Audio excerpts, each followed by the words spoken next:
Shalom, selamat pagi. Mari awali hari ini dengan semangat baru dengan mendengarkan renungan pagi. Kamis 25 Juni 2026. Mencari pola pendidikan yang layak bagian 1. Wahyu 22 ayat 20. Ya, aku datang segera. Amin. Datanglah Tuhan Yesus.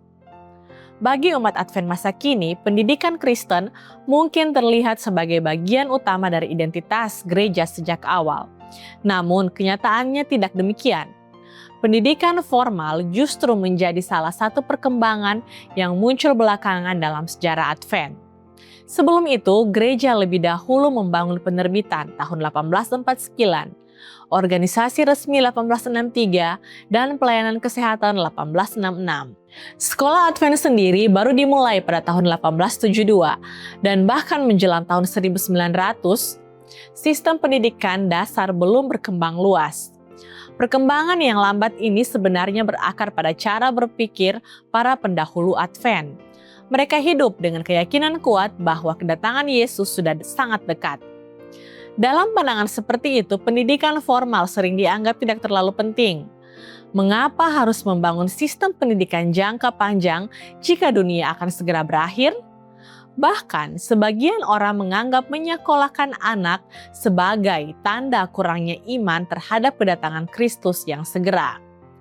Cara pandang ini tidak hanya terjadi di kalangan Advent awal, tetapi juga terlihat dalam sejarah gereja Kristen mula-mula. Fokus utama mereka adalah kesiapan rohani, sementara pendidikan umum dianggap kurang mendesak. Keterampilan praktis pun lebih diarahkan pada kebutuhan hidup jangka pendek, bukan pembentukan jangka panjang. Pertanyaan serius pernah diajukan pada tahun 1862 kepada James White. Apakah konsisten bagi orang yang percaya pada kedatangan Tuhan yang segera untuk tetap mengupayakan pendidikan bagi anak-anak mereka? Bahkan muncul kekhawatiran bahwa sekolah umum justru dapat membawa lebih banyak pengaruh buruk daripada kebaikan.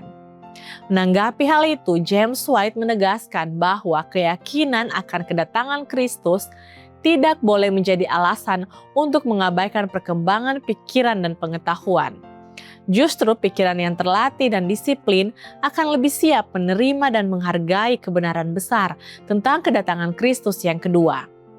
Pandangan ini menjadi titik awal bagi lahirnya sistem pendidikan Advent.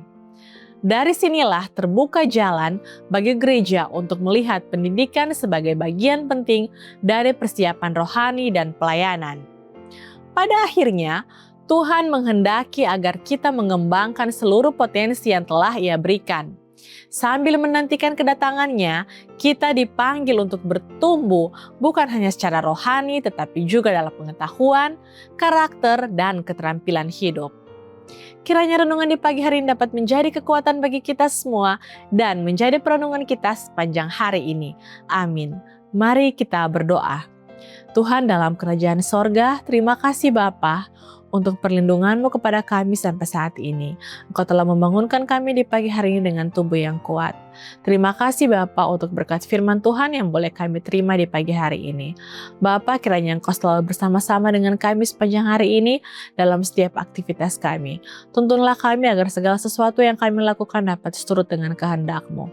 Inilah doa dan pengharapan kami Bapa. Dalam nama Yesus kami telah berdoa. Amin. Demikianlah renungan pagi hari ini. Silakan share video ini dan subscribe YouTube channel Cornelius Media dan follow kami di Instagram dan Facebook @Cornelius Media. Tuhan memberkati kita semua dan sampai jumpa esok hari.